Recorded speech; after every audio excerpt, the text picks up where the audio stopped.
Hi friends, welcome to ఆది TV. ఇప్పుడు మీరు చూస్తున్న ఈ వీడియో అష్టాదశ శక్తిపీఠాల్లో 14వ శక్తిపీఠం మాధవేశ్వరీదేవి శక్తిపీఠం. దీనిని అలోపిమాత ఆలయం అని కూడా పిలుస్తారు. ఇది ఉత్తరప్రదేశ్ రాష్ట్రంలోని అలహాబాదులో ఉంది.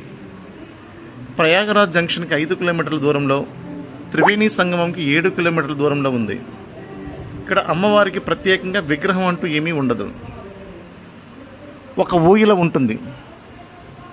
ఆ ఊయలని భక్తులు అమ్మవారిగా భావిస్తారు. భారతదేశంలో విగ్రహారాధన లేని ఏకైక శక్తిపీఠం కూడా ఇదే. ఈ ఊయలలోనే అమ్మవారు అదృశ్య రూపంలో ఉంటారని భక్తులు ప్రగాఢంగా నమ్ముతారు. ఈ ఆలయంలోని గర్భగుడి చుట్టూ అనేక ఉపాలయాలు కూడా ఉంటాయి. ఇక్కడ సతీదేవి చేతివేళ్లు తెగిపడినట్లుగా శాస్త్రాలు చెబుతున్నాయి.